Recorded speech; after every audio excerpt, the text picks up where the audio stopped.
우리가 앞으로 1차 방정식이라는 것도 공부할 거고 뭐 중학교 3학년 올라가면 2차 방정식, 여러 가지 방정식이라는 것들을 공부할 건데 거기 보면 이제 기본을 이루는 내용들이 이렇게 들어가 있습니다. 하나하나 식을 자세히 훑어보면요. 그러면 수 또는 문자의 곱으로 이루어진 하나의 선생님이 자주 쓰는 표현인데 교과서에는 그런 표현이 없습니다. 물론 덩어리 이렇게 이야기를 할 거예요. 그게 여러분들 이해가 좀 편한데 그럼 수 또는 문자의 곱으로 이루어져 있는 예를 들면 뭐 3x 아니면 xy 또는 마이너스 7 이렇게 수로만 이루어져 있을 수도 있는데 이걸 우리가 하나하나 식으로 바라봤을 때 이들을 뭐라 그러냐면 우리는 항이라고 이야기를 합니다. 그럼 여러분들이 느낌이 왔겠지만 단항식, 다항식, 단 여러분들 단가라는 말 혹시 들어봤죠? 하나당 가격 아시죠 여러분들? 그것처럼 항이 하나로 되어 있네? 이런 느낌으로 그런 식을 단항식이라 하겠구나라는 느낌 예습하셨을 거니까 알고 계실 거고요. 다항식은 원래는 항이 많은 식인데 풀자면 그렇지만 실제로는 한 개 이상의 항으로 이루어진 식을 이야기합니다. 밑에 나와 있을 거예요. 자, 일단 가보겠습니다. 그럼 이런 항들 중에서 문자 없이 수로만 이루어져 있는 이러한 항을 우리는 뭐라고 한다? 바로 상수항이라고 한다. 되셨죠? 알고 계시죠? 자, 세 번째. 문자를 포함한 항에서 문자의 곱해진 수. 예를 들면 3x에서 x에 곱해진 수. 이것을 우리는 x의 개수라고 합니다. 그럼 x의 개수는 여기서 뭐가 된다? 3이 된다. 이렇게 이야기해 주시면 되겠죠? 그걸 우리는 뭐라고 한다? 개수라고 한다. 자, 네 번째 보겠습니다. 한 개 또는 두 개 이상의 항의 합으로 이루어진 식. 한 개 또는 두 개 이상이라는 얘기는 결국 한 개 이상이에요. 그걸 우리는 뭐라고 하냐면 다항식이라고 이야기를 합니다. 이게 조금 여러분들 헷갈릴 거예요, 아마. 느낌이. 그 다음에 하나의 항으로만 이루어져 있는 걸 우리는 단항식. 선생님, 그러면 하나로 이루어져 있는 건 단항식이랬는데 한 개 또는 두 개 이상이면 이 다항식도 단항식. 여기서부터 머리 아프죠? 자, 우리 이렇게 생각하면 됩니다. 다항식 안에 뭐가 있는 거야? 단항식이 있는 거예요. 마치 동물 안에 사람이 있듯이 다항식은 단항식을 포함합니다.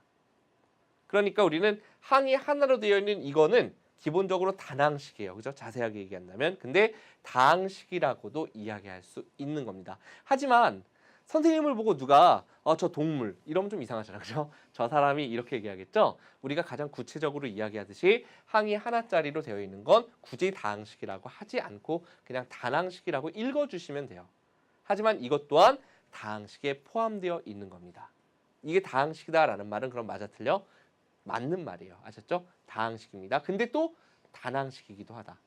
정확하게 표현하면 뭐예요? 선생님을 굳이 동물이라고 말하지 말고 사람이라고 이야기해 주세요. 이것처럼 이건 단항식이라고 이야기하면 되는 겁니다. 아셨죠? 이렇게 정리해 주시면 되겠네요. 자, 다음 내용으로 한번 들어가 보도록 하겠습니다. 자, 차수와 1차식 이렇게 나와 있습니다. 타이틀이. 첫 번째, 항의 차수라는 건 항에 모해진 문자의 개수래요. 차수는 우리가 항에 곱해진 문자의 개수를 이야기합니다. 그럼 여기서 살짝 개념 짚고 넘어간다면 여러분들이 이제 쭉 공부를 하면 이건 잘해요. 선생님, 그러면 3x 제곱 같은 경우에는요. 2차예요. 차수가 2예요. 왜 이렇게 이야기하냐면 지수가 2니까요. 여러분들이 이렇게 생각을 합니다. 근데 조금 더 깊이 공부해보면 이건 잘못된 설명이에요. 다시 한번요.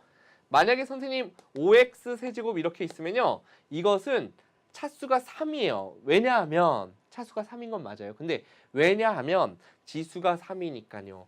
이렇게 설명하면은 조금 옳은 방법은 아니라는 얘기예요. 틀린 말은 아니지만 왜냐하면 그럼 선생님이 여기다 이렇게 써볼게요. 그럼 요것은 차수가 얼마냐?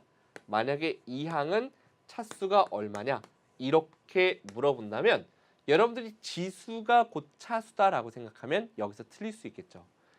이거는 2차겠네, 3차겠네 이렇게 이야기하면 안 되고요. 문자가 곱해진 횟수다라고 했으니까 여기는 이건 풀어보면 우리가 x 2개, y 하나가 있고 이거는 x가 3개에다가 y가 무려 4개가 있죠. 그러면 문자가 곱해진 개수니까 하나, 둘, 3개니까 이건 3차항이에요. 요거는 그럼 몇 차항이냐? 문자가 총 7개 있으니까 7차항. 차수는 7, 차수는 3. 이렇게 여러분들이 이야기를 하는 겁니다. XYZ 이거는 몇 차? 차수가 몇? 그러면 3차. XYZ 3개가 곱해져 있으니까. 하지만 우리가 지금 중학교 1학년 과정에서는 굳이 이것까지는 배우지 않아요. 해봤자 1차씩 할 겁니다.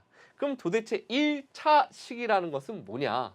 결국 몇 차씩 이렇게 이야기할 때 그 다항식의 차수는 차수가 가장 큰 항의 차수를 읽어주는 거예요. 결국 무슨 얘기냐면 예를 들어볼게요. 선생님이 3x-5x 제곱 플러스 7 이 식이 몇 차식입니까? 이 식의 차수가 몇입니까? 라고 물어본다면 요항은 1차죠. 요항은 문자가 2번 곱해져 있으니 2차고 요거는 차수가 없어요. 맞죠? 문자가 없으니까.